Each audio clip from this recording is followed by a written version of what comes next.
सभी राशियों में, सभी लग्नों में इस गोचर का सबसे मीनिंगफुल इम्पैक्ट जो होने जा रहा है वो कुंभ राशि के ऊपर होने जा रहा है, क्योंकि आपके केस में मंगल लगन में आने वाले हैं। मंगल आपके थर्ड हाउस लॉर्ड है, 10th हाउस लॉर्ड है, यानी आपके कैरियर की सक्सेस, आपकी रेपुटेशन, आपके एफर्ट्स, आपके इंजॉयमेंट, इन सभी के ऊपर मंगल का ही आधिपत्य है। अब मंगल की युति होने जा रही है राहु के साथ, बनेगा लगन में अंग कारक योग, जहां पे शुक्र भी विद्यमान है, जहां पे बुध भी है और सूर्य भी गोचर कर रहे हैं। एक बड़े परिवर्तन की तरफ इशारा हो रहा है, एक ट्रांसफॉर्मेशन आपको होने वाला है। लाइफ के हर एरिया में इस बार का मंगल का ट्रांजिट इंपैक्ट करेगा। मंगल की एक दृष्टि आपके 4th हाउस के ऊपर है, एक 7th हाउस के ऊपर है और एक 8th हाउस के ऊपर ही है। अगर आपके 8th हाउस में कोई प्लैनेट बैठा है या फिर 7th और 4th में भी कोई प्लैनेट बैठा है, तो ये ट्रांजिट आपको और सिग्निफिकेंटली इंपैक्ट करेगा। अब जानते हैं अच्छे वे में या बुरे वे में। अगर अब हम इस ट्रांजिट के अच्छे पहलुओं के ऊपर बात करें तो देखिए, सबसे पहले आपको एक अच्छी पोजीशन मिलते हुए दिख रही है, आपका ओहदा बढ़ते हुए दिख रहा है। देखिए, 10th हाउस लॉर्ड के साथ राहु का फर्स्ट हाउस में होना, जहां पे योग कारक वीनस का भी सपोर्ट है, 7th लॉर्ड सन का भी सपोर्ट है और बेनिफिक मरकरी का भी सपोर्ट है, वो ये दिखा रहा है कि इस पीरियड में आपके एफर्ट्स को रिकॉग्नाइज किया जाएगा। पास्ट में भी जो आपने मेहनत की थी, पास्ट में जो आपने एक्शंस लिए थे, उसके भी आपको रिजल्ट मिलेंगे। लोग आपके काम को सराहेंगे, आपके एफर्ट्स को अप्रिशिएट करेंगे, आपके टैलेंट को भी रिकॉग्नाइज किया जाएगा। ये वो पीरियड है जिसमें आपके ऊपर फुटेज आएगा। पुराने जो आपके इमोशनल इश्यूज चल रहे थे, खासकर वर्क से रिलेटेड, इस पीरियड में वो रिजॉल्व हो सकते हैं। कुछ एक ऐसी चीज आपको मिल सकती है जिसके सहारे आप जीवन में आगे बढ़ेंगे, नए नए एम्बिशंस बनाएंगे, नए नए गोल बनाएंगे। जो झुंझलाहटें हैं, जो जेलेसी की जो फीलिंग है, जो कंपैरिजन की जो फीलिंग है और जो इनसिक्योरिटीज है आपके अंदर, इस पीरियड में रिजॉल्व हो सकती है। मंगल देखिए मेल प्लैनेट है, वॉरियर प्लैनेट है, as a third house lord first house में, और जहां उसको राहु एम्पलीफाई करेगा, वो ये दिखा रहा है कि इस गोचर के दौरान आपका करेज भी काफी बढ़ जाएगा। तो कुछ ऐसे फैसले जो अब तक आपने पोस्टपोन कर रखे थे, जिनके ऊपर आप प्रोक्रेस्टिनेट कर रहे थे, जिन्हें आप लेने से घबरा भी रहे थे, इस बार आप उनको लेने वाले हैं। इमोशंस को आप कुछ टाइम के लिए साइड रख देंगे। बहुत ही एम्बिशन और बहुत ही गोल ड्रिवन होने वाले हैं आप लोग। और सिमिलर पॉजिटिव इंपैक्ट आपके फाइनेंसेस के ऊपर भी दिख रहा है।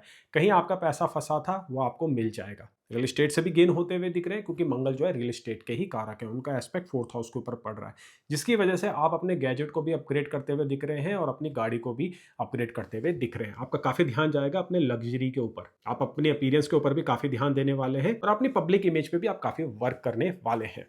तो पॉजिटिव पहलू बहुत है इस गोचर के। भले इसके ऊपर लेबल लग गया है अंग कारक योग का, लेकिन ये गोचर आपको बहुत कुछ सक्सेस देके जा सकता है। जरूरत है तो सही महादशा की, सही अंतरदशा की, सही एटीट्यूड की, सही गाइडेंस की। अब बात करते हैं इसके नेगेटिव पहलू की। देखिए, अगर इस गोचर के नेगेटिव पहलू की बात की जाए तो सबसे पहला जो इम्पैक्ट इसका आने वाला है, आपके फिजिकल हेल्थ के ऊपर आने वाला है। मार्स देखिए वायलेंस का कारक है, मार्स ब्लड को भी दिखाता है, एक्सीडेंट्स को भी दिखाता है। राहु के साथ मार्स की युति फर्स्ट हाउस में आपके ऊपर चोट लगा सकती है, फ्रैक्चर जैसी सिचुएशन कर सकती है, छोटे मोटे आपके एक्सीडेंट भी करा सकती है। तो अगर आपकी महादशा 6th हाउस, 8th हाउस या 12th हाउस से कनेक्टेड है, तो कोशिश कीजिएगा मार्च के पहले हफ्ते में कम से कम रिस्की मैन्यूवर कीजिए।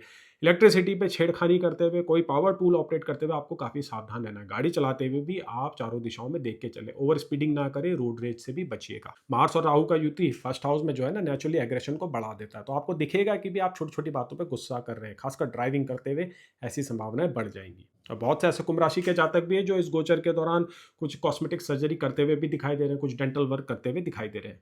अगर आपकी आंखों में कोई समस्या चल रही है, तो ये वो पीरियड है जिसमें आप शायद लेजिक ऑपरेशन कराएं। अब अगर हम इसके दूसरे नेगेटिव पहलू की बात करें तो वो आएगा आपके रिलेशनशिप के ऊपर। देखिए, मंगल फर्स्ट हाउस में आपको रूथलेस बना देगा, मर्सीलेस बना देगा। आप दूसरों की भावनाओं की कम कदर करेंगे, आप अपने बारे में ज़्यादा सोचेंगे। कई बार जरूरी भी हो जाता है खुद के बारे में सोचना, लेकिन इस पीरियड में आप काफ़ी सेल्फ सेंटर्ड हो जाएंगे, काफ़ी सेल्फिश हो जाएंगे। बाहर के लोगों तक तो चलिए ये चलता है, लेकिन कोशिश कीजिएगा घर के अंदर इस प्रकार की प्रवृत्ति ना लेके आए, खासकर अपने स्पाउस के साथ। क्योंकि देखिए, मंगल डायरेक्ट आपके जो है ना 7th हाउस ऑफ स्पाउस पे एस्पेक्ट करने वाला है। मंगल का एक एस्पेक्ट 4th हाउस और डोमेस्टिक पीस में भी पड़ेगा, तो घर के माहौल पे एक नकारात्मक ऊर्जा रहेगी। तो स्पाउस और आपके बीच में तनातनी होते हुए दिख रही है। तो अगर आपके हॉरोस्कोप में मेलेफिक प्लेसमेंट्स है 7th हाउस के ऊपर, या आपका 7th हाउस लॉर्ड वीक है, या नमांशे में कुछ गड़बड़ है, तो सावधान हो जाइएगा। अपने टोन को थोड़ा सा जो है ना धीरे कर दीजिएगा। मंगल आपको उकसाएगा, स्पाउस की छोटी छोटी बातें आपको इरिटेट करेंगी और आप रिएक्ट भी करेंगे, जिसकी वजह से आर्गूमेंट हो सकते हैं। अब देखिए, ये ट्रांजिट वैलिड है 2 अप्रैल तक, तो काफ़ी लंबी ड्यूरेशन है। मार्स का गोचर जो है ना लंबा ही होता है। अब इस गोचर के दौरान भी देखिए कुछ अच्छे-अच्छे ट्रांज़िट है, सपोर्टिव ट्रांज़िट है। सबसे बेस्ट ट्रांज़िट तो मैं बोलूँगा वीनस का एक्सॉलेशन होना 2 मार्च को। वीनस जो आपके लिए योग कारक प्लैनेट है, इस ड्यूरेशन के दौरान जब तक मार्स राहु के साथ है, आपके सेकंड हाउस में वो एक्सॉल्टेड हो जाएँगे और सैटर्न जो कि आपका लग्नेश है, उसके साथ युति कर लेंगे। तो इस पीरियड में कुछ सडन गेन्स होते हुए दिख रहे हैं। प्रॉपर्टी रिलेटेड मैटर आपको फ़ेवर करेंगे। इनहेरिटेंस आपको मिल सकता है, कोई सडन स्वीट सरप्राइज़ मिल सकते हैं, पैसा कहीं फँसा था, वो भी वापस आ सकता है। अब यहाँ पे ये देखिए मार्स का फर्स्ट हाउस में होना राहु के साथ और वीनस का एक्सॉल्टेड होना सैटर्न के साथ, ये दो प्लैनेट मार्स और वीनस रिलेशनशिप के अराउंड घूमते हैं। अब इन दोनों प्लैनेटों का ही किसी स्लो मूविंग प्लैनेट के साथ होना, एक साइड तो राहु एक साइड तक सैटर्न, ये दिखा रहा है कुछ इमोशनल जो है कुछ कहानी होने वाली है। तो यहाँ पे देखिए आप रोमांस में पढ़ते हुए दिखाई दे रहे हैं, एक रिलेशनशिप, सीक्रेट रिलेशनशिप आपका शुरुआत होते हुए दिखाई दे रहा है, कोई सीक्रेट लाइफ आप करने वाले हैं। काफ़ी कुछ ये गोचर जो है ना इंटीमेसी के अराउंड इशारा कर रहा है, कुछ चेंजेस, कुछ बदलाव होने वाले हैं, नई इच्छाएं जागने वाली है, नए एक्सपेरिमेंट्स इस बार आप करने वाले हैं, खुद को एक्सप्लोर भी करने वाले हैं। कुछ लोग टूर आउटिंग भी जाएंगे अपने लव पार्टनर के साथ और कुछ लोग अपने जो है लव रिलेशनशिप को मैरिज में भी कन्वर्ट करने के लिए सकारात्मक एफर्ट करने वाले हैं, अपने पेरेंट्स अपने पार्टनर को मिलाने वाले हैं। या तो आप सीक्रेटिव अफेयर में पढ़ने वाले हैं, सीक्रेटिव रिलेशनशिप करने वाले हैं, या फिर जो रिलेशनशिप आपका अब तक सीक्रेट था उसको आप सबके सामने लेके आने वाले हैं। कुछ एक ऐसी चीज़ आप करने वाले हैं जो आपके अंदर बहुत ज़्यादा डोपामिन रश करने वाला है।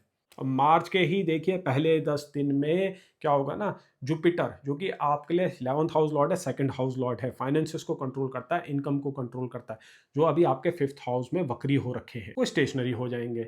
और 11 तारीख को देखिए गुरु ने मार्गी होना है, तो गुरु पीछे से ना बहुत बड़ी सक्सेस को बिल्डअप कर रहे हैं आपके लिए। 5th हाउस से देखिए अपने ही साइन में देख रहे हैं 11वें हाउस में। 11वां हाउस जो है ना लार्ज इनकम का होता है, नेटवर्किंग का होता है, रिकॉग्निशन का होता है।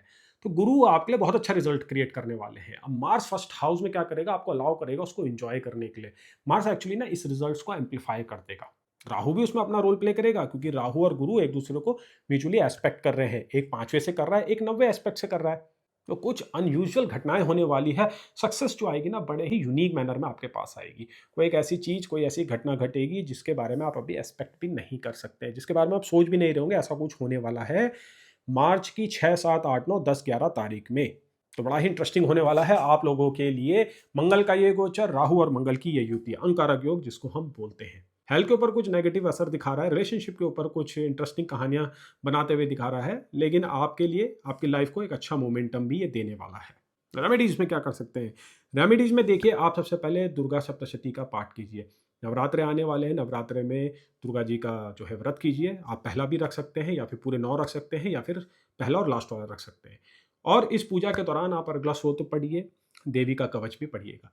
राहु फर्स्ट हाउस में है, राहु को सिर्फ और सिर्फ दुर्गा माँ की पूजा से ही कंट्रोल किया जा सकता है। तो बहुत ही यूनिक अपॉर्चुनिटी लेके आने वाला है मार्च का महीना आप लोगों के लिए, और रेमेडी के लिए भी बहुत ही यूनिक महीना है ये आप सब लोगों के लिए।